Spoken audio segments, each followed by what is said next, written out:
Welcome back to the Level Up English podcast. Hope you're having a great week. Today is going to be a more casual episode. I'm going to make this a little bit different than normal. And honestly, it's basically because, well, first of all, I would like to talk about my recent trip to Japan. I went back to Japan for the second time in 1 year. Never done that before, but it made sense and we had a great time there.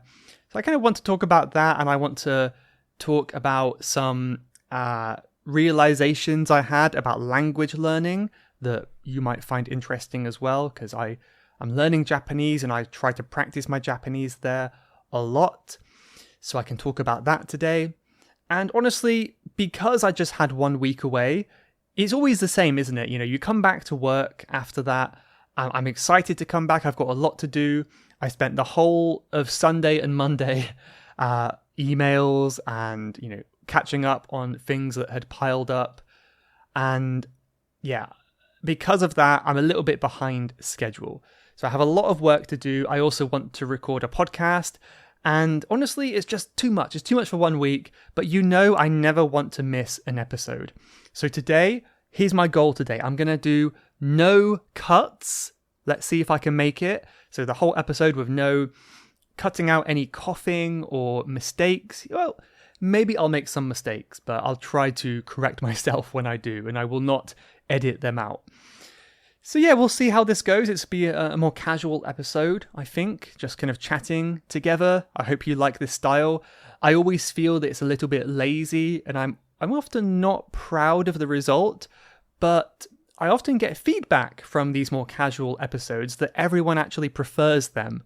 So I don't know, let me know what you think. Don't be too mean, don't tell me you hate it, but it will be interesting to hear if you prefer it or if you prefer the original kind of slightly more structured episodes. But yeah, I think today is going to be a little bit more similar to the private podcast, if you've heard that before on the website. I never make any edits or cuts there. I talk a bit more openly and without, kind of like this, where I lose my train of thought and I don't cut it out of the episode, right? So we'll see how it goes. It's a little bit like that. But anyway, let's get into my chat today. This is the Level Up English podcast, the best place to come to level up and improve your English one day at a time. My name is Michael, your host and your teacher for the day. Let's get started. So yes, another big part of this episode is that I don't really have a clear plan or outline of what I want to talk about. I just want to review my recent trip to Japan. I don't even know how many times I've been now. 1, 2, 3, 4. Maybe I've been to six times or something, like 6, 7 times to Japan. It's probably my favorite country to travel to because, many of you who've been will relate to this. It's comfortable. It's clean, it's easy to get around, public transport is super easy to use, and yet it's also very different. It's quite unique to other countries, and you can have that really deep cultural experience while also being quite comfortable. You're not, in a very dirty environment where nothing works, everything's late, it's stressful, it's always quite easy in some sense. Having said that, the one thing I hate about Japan, I really hate, is the big train stations. I often go to the Hakata station, which is the main train station in the city of Fukuoka. And it's honestly my least favorite place in the world. It's pretty big. It's not like anything like Tokyo Station, but the layout is just so terrible. It's got like a corridor going one way, trains and exit at the other end, but then it's also got corridors going, we can say intersecting, like across. So there's shops on both sides. So basically the result of this is that people are walking in every direction. And I don't know, I think generally people in Japan are very respectful, but often in the station, people are just walking in their direction and they will not stop for anyone. So there's so many times where I'm walking somewhere and people just walk into me. It's really frustrating. And I really think the layout of that station is very poorly done. Sorry to the architects who made it, but Yeah, I don't like it. But anyway, that's a bit of a tangent. I find Japan is one of the best countries, in my opinion, for a very busy itinerary. Itinerary means plan. So in most countries, I want to stay, 1 week in the same place because I know getting on a train or a bus and traveling somewhere else will be expensive, difficult, uncertain, But in Japan, it's always quite reliable, I found it.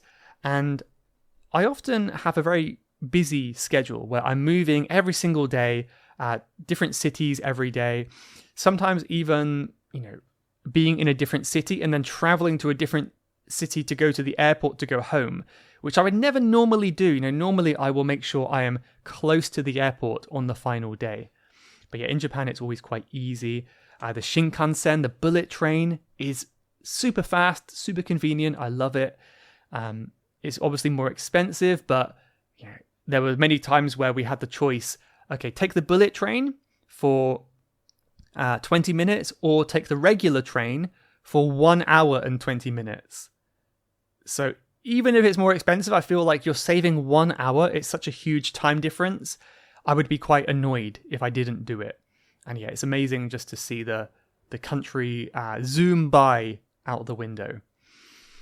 But yeah, maybe I can give a quick overview of this trip of what I did, first of all. That could be a good starting place. So, actually, I should say, I know I want to make this episode easy and quick, but I think I'm also going to do a bit of editing for YouTube. So if you want to see some of the videos I took of my trip, I will put them up on YouTube when I start talking about them in a minute. But basically, we did a little bit of a loop, a circle from Fukuoka. We started there. Then we got the bullet train to a random city that I had honestly never heard of called Fukuyama. And I really liked it there. We did a bit of exploring. I think I liked it just because I didn't see any other tourists. I know it's a little bit hypocritical to not like tourists when you are yourself a tourist. But I think you know what I mean, right? If I go to a place like Kyoto where everyone is a tourist, the locals are much less friendly because understandably they are fed up with tourism. And yeah, I don't really want to go back to Kyoto for that reason. But if you go to a random town, first of all, people are kind of confused, like, why are you here? Why did you come here? They're more curious.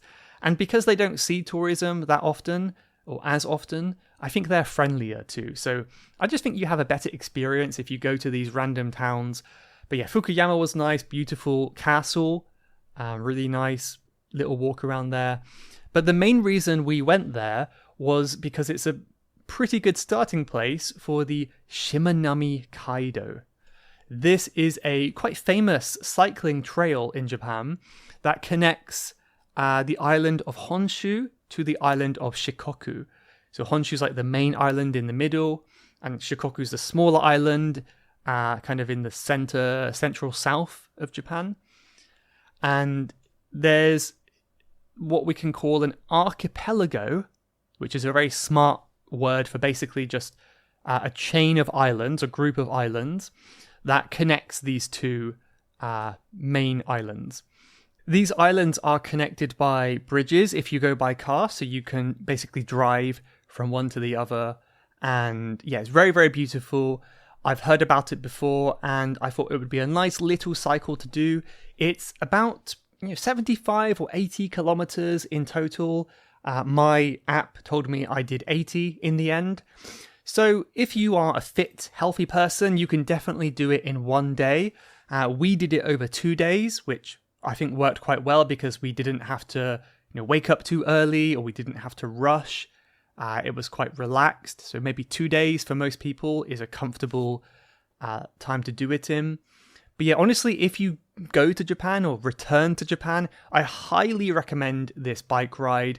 It was super beginner friendly, I would say. There was maybe 5 or I think 6 uphills in total. All of the islands were basically flat. I think mostly because you're going around the edge of the islands, which is flat. And the only time you have to go uphill is when you get to the bridge. So in order to get to the level of the bridge, you had to kind of go up the island and then join onto the bridge at the right altitude, at the right level. And yeah, even then, the what could we say? The steepness, I think there's a better word that I can't think of right now, but the steepness of the uphills was not very steep. It's very easy to get up without, getting off and pushing your bike. And also, we did it in city bikes. Most people had these, really good cycling tour bikes, and we just used city bikes with a basket on the front. Really not very suited for this kind of long distance journey, but it worked fine. I think I was really blown away by the views. The water was so clear, like very tropical, beautiful, turquoise clear water. So that was really cool to see. Some of the little islands there were so beautiful and untouched.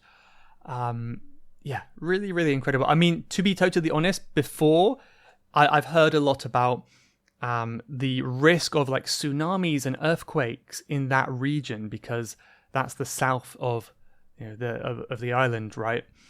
And it's quite ominous, quite scary, we could say. And there are lots of signs everywhere that say, if there is a tsunami, this is the level that the water will be. So it's kind of warning you how high you need to be to escape the tsunami damage. Quite scary in many places. And I always wondered, if it's such a high risk, why do people live here? But after visiting, I kind of really see now. It's so beautiful, so peaceful, everyone's so friendly. I can definitely see why people would want to stay there. So yeah, most of the routine during the cycle was do a little bit of cycling, have a break, enjoy the view, maybe go to the convenience store, have some, what do you call it in English? Like the rice ball, meals you get there. Go to a cafe in the afternoon. That was also great practice for my Japanese, trying to order. I always liked to do that. So yeah, really beautiful. Hopefully you can see the videos on the screen now if you're watching on YouTube. Lovely bike ride. So I'd highly recommend doing that if you ever come to Japan, even if you're not really into cycling. It's just a great way to see that area. The final bridge was quite fun. Once I did that, I kind of zoomed across as fast as I could and went down and cycled all the way to the station in a town called Imabari, and that was very nice as well. So yeah, I don't know if there's much else I could say really about the cycle that would be interesting for the podcast. It's kind of the thing that you have to see the video for here. I don't know if there's much else I can say about it. I want to show you more, but I'm kind of... actually, I thought of one thing. I thought of one really funny story. So one night we stayed in a guest house. So this is one thing that I learnt about Japan. I don't know if it was because it was like a long weekend or maybe just Japan in general, but everywhere was booked. I think it was Monday or Sunday, and I think it was Sunday night, right? Monday morning. We were trying to book a hotel 1 month in advance. 1 month. In the UK, that would be no problem. In the UK or Thailand as well, I am at least in Bangkok, you could do that very easily. I think in the UK, you could even just turn up to a city on the day, and there will be some spaces available. In Japan, 1 month before, there was almost nothing. It was insane. It was crazy. And actually, one scare that we had, we went to one hotel after the cycle, and they said, we cannot find you on the system. So we were kind of worried, oh no, are we going to have to find somewhere else to go? Maybe they're full. In the end, it was fine. They just had a different name, but we were in the system, so no problem. But I was researching, okay, here are some backup hotels maybe we can go to. I searched in 2 different cities. I searched in Hiroshima, countryside places, hotels, Airbnb, everything. I couldn't find anything. I searched for that night in Hiroshima. There was not even one hotel in the whole city available for that night online. Just insane. I couldn't believe it was so booked up so busy, so full. But anyway, so 1 month before we were booking accommodation, which now we realize was too late, which to me is strange, but that was too last minute to book. So all the hotels were booked, all the Airbnbs were booked. We could only find a few like hostels and guest houses. We got really lucky in the end, and we found one guest house that you had to email. They didn't have a booking system. We just emailed them, and they said, yeah, no problem.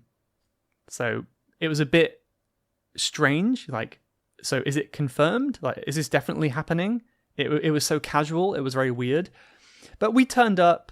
I used my best Japanese to introduce myself and say that we booked online, and it was fine. It was, let's say, an elderly woman, somewhat old, an elderly woman in her guest house. She had one room for only one group of guests, so it wasn't shared with other people, and she was super friendly. It was really nice. We had our own little room, and she didn't really speak English, but for me that was perfect because I could practice my Japanese, And one problem, however, is there was no shower in the room. So I think this is a really interesting cultural difference that I can talk about now. And, maybe you can let me know your experiences or your feelings about this. But for most people, this was great because they didn't have a shower, because opposite the guest house was a big public bathhouse, like an onsen, hot springs kind of thing. And these are, of course, very popular in Japan. You go inside, you take off all your clothes, you soak in the hot water, and of course have a shower as well to clean off first. So it's a nice way to relax, and people love it. She said this was the only way to shower, and that the only way. Also, it was included in the price. So the price of the onsen, that we were given tickets for free because we booked the guest house, which most people in the reviews were very happy about. So I was like, okay, I'm a little bit nervous, but it's a new experience. Let me give it a try. I've never been to a hot springs before. It's not easy when you have tattoos. In fact, I told her oh, I have tattoos. Is it going to be okay? And she had to call up the staff and they said it was fine. So that was good. I went there. We gave our tickets. And I'll be honest, I was hoping to just have a shower and leave. I don't want to sit in the hot springs. And I'll tell you why in a minute. I walked into the changing area and there was a few totally naked men standing around. I felt super uncomfortable. Really didn't like it. So I was kind of panicking, sitting there on my phone. What do I do? I kind of walked into another room to see if they had showers, and they didn't. And there were just some more people kind of staring at me, why is this guy not naked, I guess? And yeah, I realized basically that the shower area is in the onsen, in the hot springs area. It's the same kind of room. In order to go there, you have to be totally naked. I think this is a cultural difference, maybe. I know, of course, not everyone is the same. Not every British person is the same. But I do think generally being naked as a British person is a bit uncomfortable. We don't tend to like being naked so much. In Japan, it seems like not a big deal. They'll strip down. We say strip down, take off your clothes, and they don't really care. I don't know what it is, but for me, especially just being naked in front of other people or being around naked people makes me super uncomfortable. I saw things in that change of room that I cannot unsee. I just felt so horrible that I just left and instantly ran out into the car park. I really, really didn't like it. So perhaps it's cultural, maybe, but also it might just be a personal thing for me. Maybe there's a mixture of both. But yeah, let me know how you would feel. Would you be happy? Or maybe you've done it before. Would you be happy to get naked and join a public bathhouse with a group of strangers? Or would you react like I did? I hope I'm not the only one. I hope I'm not weird. But yeah, I don't have any regrets. I left and I just thought, oh, I'm so sweaty. I stink. How am I going to wash? So I went home and I had what we call a sink shower, right? So I got some soap. I washed myself off in the sink very carefully so as not to get water on the floor. And yeah, it wasn't the most graceful wash I've ever had, but I think it worked. I think I smelled better afterwards and I was clean. I felt good. So I avoided that uncomfortable experience and I still got washed somehow. But yeah, it was a little bit annoying. If I had known, here's a good third conditional sentence for you now. If I had known they didn't have showers, I would not have booked this guest house. So there we go. A little bit of an embarrassing story from me, but hope you enjoyed that one. I will say though, overall, it was a positive experience. In the morning, I woke up and I walked into the main kind of room of the guest house and I saw it said coffee on the menu. So I said, "Oh, do you sell coffee? Can I have one?" And the owner made me a coffee, sat down with me, very kind of her, and we chatted for ages in Japanese about different things, about differences in our countries, about the animals here, what it's like to live on the island. She taught me some new words, like there's this one word for the depreciation of the yen. I don't know. She mentioned this word as if I would know it.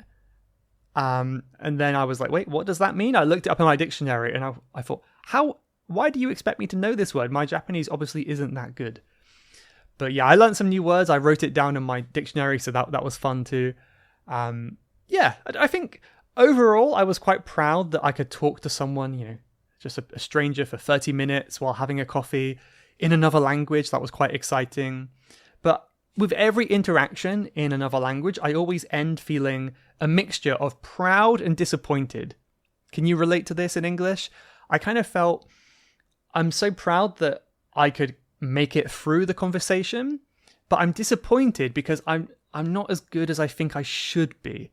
Right? This word should is so dangerous in many things, and especially in language learning, because we have this idea of our level in a language, and when our ability doesn't match that idea, it's very disappointing. And I think it's understandable because I've been learning for many years. I know some really advanced grammar and vocabulary, but when it comes to talking, I just forget. It all goes out the window, goes out my head, in other words. And it's very disappointing. So I really spent a lot of time thinking about how I can work on that. And I think after I finish my trip overview, I will come back to the language feelings in a minute. But yeah, so we finished the cycle, got to our next accommodation. And one thing that we often did there was, honestly, some of my favorite memories. I'm not a big fan of going out to eat, but I do love going to the supermarket, stocking up on lots of like different foods that you can't really get in other countries, and then taking it back to the hotel room or cooking it in the kitchen. We did that quite a few times, and yeah, some of my best memories honestly are just sitting in the hotel room, just eating food, watching a video on my iPad. I always found that quite fun. And there were a few times as well where I went to a restaurant I love called Koko Ichibanya. It's like a curry house, Japanese curry. And it's very customizable, which is great for me. So you can point on the menu to what you want to order. Different like vegetable curry with natto on top, like fermented soybeans. You can just customize it how you want, even the size, the spiciness. Yeah, I think it's really good for that reason. And yeah, I was very proud one day actually, because one day I went into one of these restaurants and I asked for a takeaway. Can I get takeaway? No problem. And they gave me the menu. I was expecting a tablet, a computer, but it was paper, which honestly is better for language practice. But I spent a really long time like trying to decipher the menu because there was just so much information, none of it in English, which I'm always very excited about. When someone gives me an English menu or talks to me in English, I'm always like, oh, I'm so annoyed. I don't want English. Give me Japanese. I want to practice, please. But yeah, I spent a while looking, and then I said, I'm ready. And I pointed at the things on the menu. I ordered what I wanted. And that was honestly a really strong moment of pride for me. I did not feel disappointed then because there were no misunderstandings. I was quite proud because I could use my knowledge of reading Japanese as well as speaking. So that was a good feeling that I could point to this one and say, I want this one. Or, I said, can I have the what was it called? The veggie sauce. And she said, oh, you mean like the pork sauce? And I said, no, very different. I pointed to veggie sauce and she's, okay, I see. And it's a very little thing, right? It's something that you take for granted in your native language. But for me, I felt so proud. We had a misunderstanding and I cleared up the misunderstanding very easily. And yeah, I think there are many times in languages where you misunderstand something, but you don't know why. So I felt quite good that I understood the misunderstanding, if that makes sense. Anyway, so that was a big part of the trip as well. We then took a ferry. So we got a train from the end of the cycle to Matsuyama, a city we went to earlier in the year. Great city. I love Matsuyama, really nice. I could see myself living there one day. And we got a ferry from Matsuyama to Hiroshima, a city I'm sure you've heard of. And it would have been much easier to get the train or the bullet train back to Hiroshima, much cheaper as well. But it's not as fun, right? I always like to get ferries in Japan. I think ferries are quite a fun experience and it's something different, right? Rather than just going the most efficient way, sometimes I like to go a more adventurous way. You end up in places that you maybe wouldn't expect. But yeah, the ferry was more expensive, but I enjoyed it. The view was great. I mean, it's water, right? But you can see islands and stuff as well. And yeah, we took the ferry. Then we had to take the tram from the ferry port to the center of Hiroshima. So that was almost like a whole day of traveling, honestly. Way longer than taking the bullet train, but I don't regret it. It was nice. So we arrived at sunset, basically. And yeah, Hiroshima was good. In Hiroshima, we went to a very famous island called Miyajima. There's a very famous torii gate, which are those red archways, famous in Japan. And it's built in the ocean, so it looks beautiful. It's huge. I will put a picture on YouTube now if you want to see what I mean. Very impressive gate. This was maybe the most touristy place I went to, but I still enjoyed it. I think sometimes places are so beautiful that you can enjoy it in spite of the tourists, right? Even though they were a bit annoying and getting in the way. There was also a lot of deer on the island, which were very cool to see. Just wild deer, but very friendly. I liked to watch them. But yeah, of course, because of the tourism, you do get some kind of silly tourists that don't really understand, and they'll push the deer away, or they'll not treat them with respect, which is not good to see. But yeah, one really good decision I made on that island was we went to a random cafe. So this is something I try to do as much as I can. It's very easy in Japan to, maybe in any country these days, to kind of just get by without talking to anyone. Everything is on your phone. It's self-checkout. It's ordered online. You can order delivery on your phone. You don't really need to talk to anyone, which is really a shame. But I think that's just how life is these days, right? So as much as I can, I try my best to seek out places where I need to talk to people. Kind of like the guest house, right? I could just book a hotel on my phone, but in the guest house, we have to talk to the owner. And same with cafes, I could just order a Starbucks or just make coffee at home. But if I go to a cafe, especially a local cafe, there's more chance that I can have conversation with someone and practice my language ability, right? So we went to this little cafe. It was hidden down a back street. We were the only ones there. The owner was super nice, or the staff anyway, and she was asking where we're from. She sparked up a conversation. She started a conversation. And she was like very complimentary, like, "Oh, how is your Japanese so good?"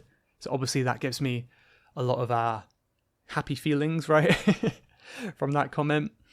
And yeah, we had a little talk about cats and the cafe and stuff like that. Really, really lovely experience. So that was nice. That was good. I think that was a lesson for me, just to seek out these random little experiences. You could go to Starbucks, or you can go to this local cafe that is in this back alley that seems a bit strange, but it's probably going to be a better experience, right? Starbucks is always the same. It's always going to be the same. They don't really care about you. So yeah, that was nice. That was a good realization to have. And yeah, the next day was a bit of a, we could say, historical day, I suppose. I wanted, of course, to learn about World War II, a very big part of Hiroshima's history. If you don't know, it was one of the cities in Japan where the atomic bomb was dropped and completely destroyed the city. So we started by walking around some of the remains from that. There's a few buildings that have survived until today. Some are being used as museums and other things. Some, like the atomic bomb dome, is kind of a memorial right in the center of the city, just to remind you of the destruction. That's kind of insane, just to see all this city has built up around it, this modern city, but this dome remains the same since the day that the bomb fell. That is very strange to think about. And in some ways, what impressed me even more was there were trees that survived. There was 2 trees that I saw that, again, another language thing to talk about, is written in Japanese. So if you can read the language, you can get more out of the experience. And it basically explained that this tree survived the blast from the bomb, despite being, 100 meters from the center. It survived, and it's still growing today, which is insane. I'll put a picture of one of them on the screen on YouTube. But that was kind of nice. It's kind of hopeful, I suppose, that life continues despite such a horrific event. So yeah, that was, of course, impactful. I think it's important to go and think about that and pay your respects in some sense. One thing I will say, however, this is not a comment on the history, of course, or the seriousness of the event, just as a tourist, I think, is one of the worst things I did in the trip in that whole week was go to the Hiroshima, the museum, right? The museum about the war and the bomb. I've already been to the one in Nagasaki and had I don't know if I want to use great experience because it's too positive of a word, right? But let's say I had a very meaningful experience. It was very emotional, educational, and I'm really glad I went there. I got a lot from it, and of course I was sad afterwards, but it was definitely good to see. Good to see. I can say that, right? And of course there were tourists there, but it wasn't too busy. Hiroshima, on the other hand, it was horrible. It was so crowded. You were crammed in. We can say crammed in like sardines. Those are kind of the fish that get put in that container. Type of fish that people eat. Crammed in like sardines. So you couldn't really move. It was really claustrophobic and hot and horrible. I don't know why they allow that many people to go in. It was very uncomfortable. So much so that I didn't want to read any of the exhibits because it was just so uncomfortable. There's people everywhere. I just wanted to get out as soon as I could. It was very uncomfortable. And honestly, if I were looking around, I kind of feel like the Nagasaki one is better. I think the exhibits they had were more interesting. They had a lot more like physical things that had been taken from the destruction. But anyway, that's just my review of the place. They're both kind of similar in some ways. But yeah, it was just so crowded that I just walked through as quick as I could, like squeezing in all the people. And I probably left after about no more than 5 minutes. It was, I wasted my money on that, honestly. I'm still a little bit annoyed, if you can hear. Like, of course, it's important to go and learn about it. But if it's so crowded, you really can't stop and read anything because there's just too many people. If there was some emergency, it would have been a disaster as well. You just couldn't escape. So yeah, that was horrible. That was uncomfortable. That was the one part I didn't like of the trip, honestly. But yeah, I think if you do go, definitely have a tour around the city and learn about what happened. That's a minimum, right? But yes, just to finish then, after that, we kind of got fed up with the amount of tourists in Hiroshima. It was just quite crowded. That was really the peak of the tourism. So we thought, okay, well, let's just go to a random town on the train line. We'll escape somewhere and go somewhere a bit quieter. So we went to this town called Iwakuni. I've never heard of it before, but we had to walk around. And there was actually, at first glance, it was quite boring. Right? It's a random town, I guess. That's to be expected. But then we did find a really cool bridge. I think it's quite famous, actually. This old wooden bridge that has like 5 arches across the river valley. Very beautiful. So that was cool to see. So even in a little town you pick randomly, there might be stuff to see. And the next day we could have spent more time in Hiroshima, but we decided to go to Kita-Kyushu, which is the city on the north of Kyushu Island, not too far from the airport. So that was okay. We really liked it there. That was a great city. Not too big, but lots to see. And honestly, I didn't see a single other European tourist for the whole trip, which, again, hypocritical, I know, but I liked it. It felt more local, more genuine. I wasn't just like another tourist. I was having a more unique experience, maybe, perhaps. But yeah, that was cool. And we also went up to a mountain to see the view of the city at night. Very beautiful. So that was the kind of main overview of the trip. I know that kind of went on for a very long time, but yeah, hopefully you don't mind hearing about it. I know it might be boring for some of you. But okay, I think I'll talk about the language side now. So I always try my best to focus on the language as much as I can. And I don't know, in some ways it can take away from the experience because I'm so focused on my Japanese that I'm less focused on what I'm doing, which in some ways you might say is a bad thing. But I think overall, I think it adds to the experience. I love the feeling of communicating with people. I also love the confidence it brings. That's one reason I think I love Japan, is because I know wherever I go, I can fix the problem with language. We have a fear in many places that I might get lost and I don't know how to explain the problem because I don't speak their language. So if you speak the language, English of course will be the same. It gives you such confidence to know that you can get out of the situation, any situation that might happen. There are many times where I would just ask a question, like, where is this thing? How do I get here? And yeah, it saves a lot of time. So that's always good to know that confidence, right? But yeah, just like I said earlier, I always end a trip to one of these countries like Japan feeling quite mixed about my ability. I think I get more confident every time I go, but I'm always disappointed that I'm not as good as I expected, right? My reading level, not to sound too big-headed, but my reading level is quite high, but speaking is so much harder for me. So for me, it was a huge realization that I need to shift my focus towards speaking and make a change in the way that I study, right? And I'm not saying I need to study twice as much as I did before, although that might help. But I just think making a shift in how I study. The end of the year is coming up in a couple months, so it might be a good time to start thinking about this and planning for the year ahead. You don't have to do it at New Year, but that's the way that my mind likes to work, right? So yeah, I think I've got a Japanese exam in December, and after that exam, I'm going to try to focus a lot more on speaking, but also casual Japanese, because there are so many casual phrases and ways to respond that I'm not very good at. And this leads on to my second point, which is how useful I found ChatGPT, right?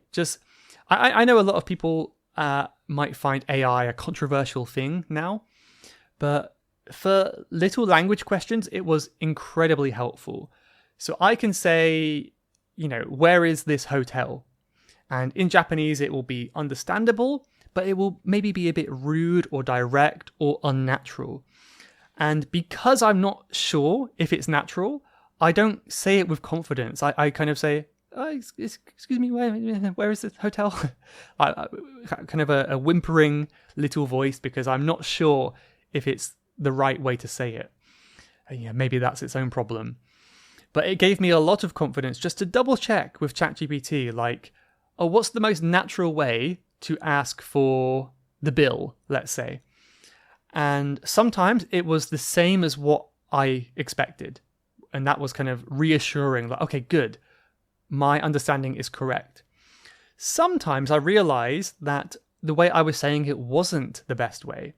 Like when I go to a hotel, they always ask me, did you come by car? I guess they want to know about parking or something. And I always say, basically, I came on foot. I try to translate that, I came on foot. But the way I was saying it before was maybe too formal or not so natural, kind of on foot in Japanese. And the more natural way is a bit closer to like, I came by walking, or I walked here, or something like that. I think it was also a realization to me that often the simplest way is the best way. I love to overcomplicate things. I love to try to find the most advanced word because it's more impressive. It's going to impress you.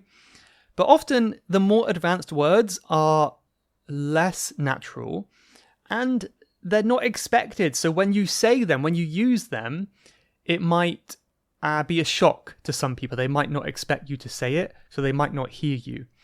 So yeah, often I think that the simplest words are the best. In any language, it's the same. Just go for the simplest one if you're not sure.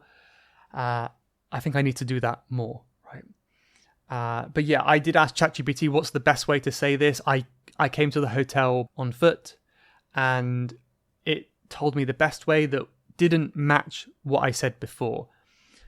So I think I need to change that. And yeah, that also made sense because whenever I said that phrase, the staff would always be like, okay.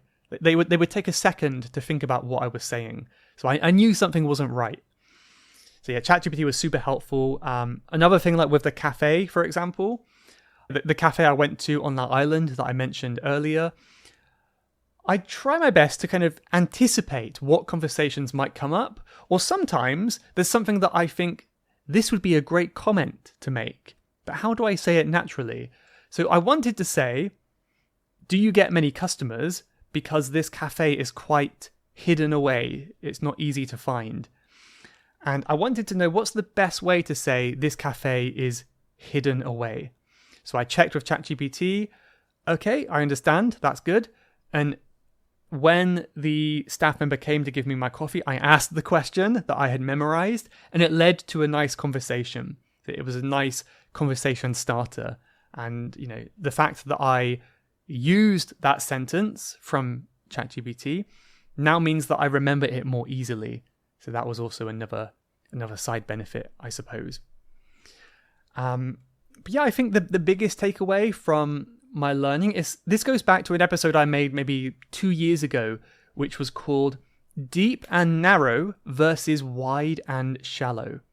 This is a really lovely idea that I encourage you to think about for your own life as well.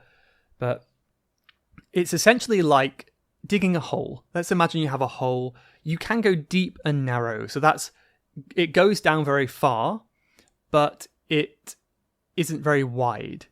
It's a very small, narrow, but deep hole. And the alternative is you can dig a very wide hole over a large area, but it's shallow. It doesn't go down into the ground very much. And this is kind of a metaphor for how we do many things in life. So my way of learning is generally wide and shallow. So what I mean by this is I learn a lot of vocabulary. Some of the vocab I know is really obscure, like maybe I will never need to know it. But personally, I get a lot of enjoyment from learning difficult words. And if I do happen to see them one day, I will feel so good that I can recognize it. But, we only have so much energy to dig a hole. We only have so much energy or time to put into a language. So I'm spending a lot of time learning advanced vocab and grammar that maybe I will never actually use. Same in English, right? You can spend all your time learning the past perfect tense, the future perfect tense. I think future perfect especially is one that you don't need to use. It can sound good, but it's not one you use in every sentence, right? And it might be much more efficient to focus on the basics, right? If I focus my learning more on the main 500 words I need to communicate, that's going to be much better than going so wide and shallow and learning these 10,000 words that maybe I will see once a year. So I think that's my goal for the future, especially for next year as well. I want to be much deeper and narrower. So pick a few areas that are going to be really, really useful, like conversations about travel, hobbies, booking a hotel, and really, really getting good at these few things, rather than learning a huge variety of things that I will never need to know. So that's what I need to change. And maybe it's a nice reminder for you as well that you might need to make a similar change in your learning too. Oh, but okay, I think I'll probably stop here for now. I've been rambling a lot. Of course it's fun to talk about my trip, but I know it may not be interesting for everyone. I promised a casual episode, and that is what you got. So yeah, let me know your thoughts. Anything that comes up, I'd be happy to turn this episode into a conversation.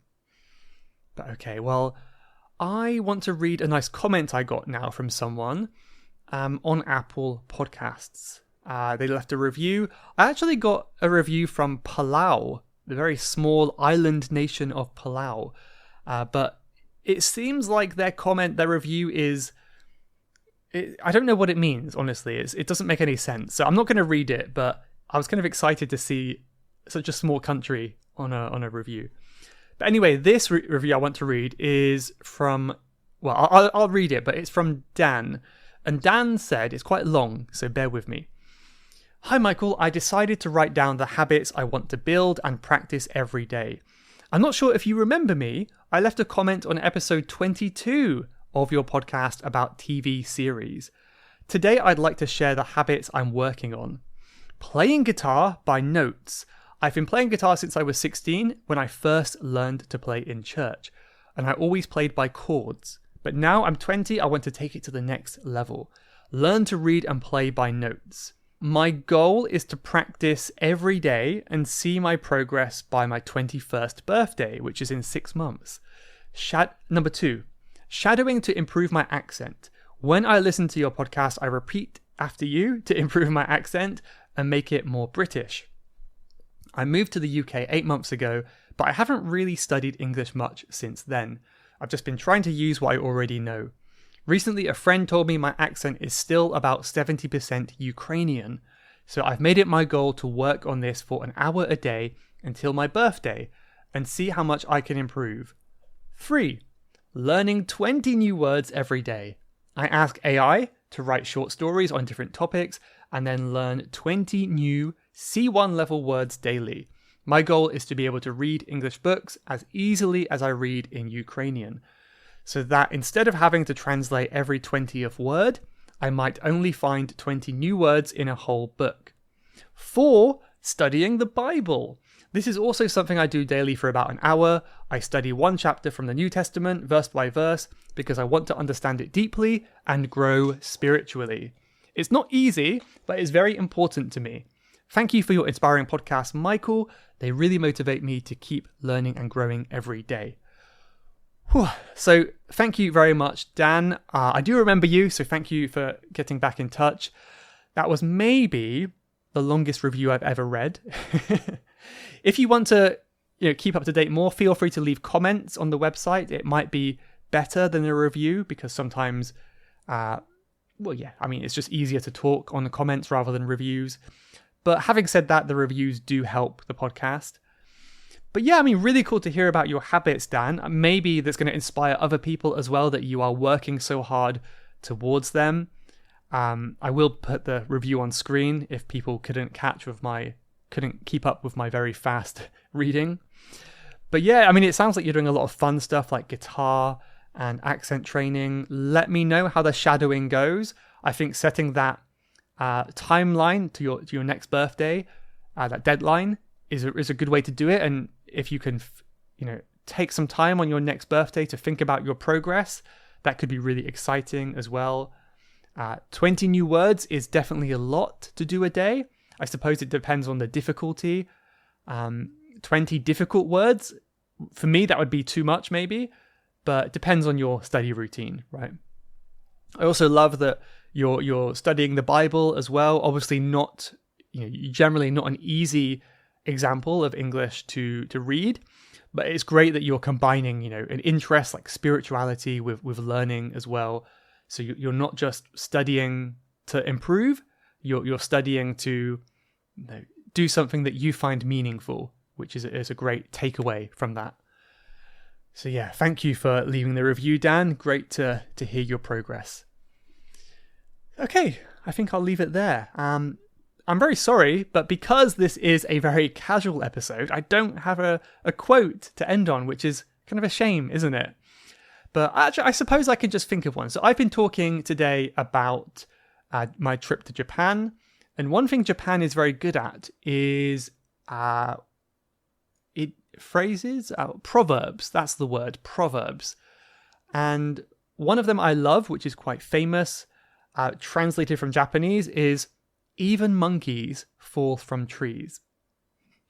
Even monkeys fall from trees. What does that mean to you? I think that's a good one. So I will leave it there. Thank you so much for listening to my ramblings today. I hope you enjoyed it, and I will see you in the next one. Goodbye.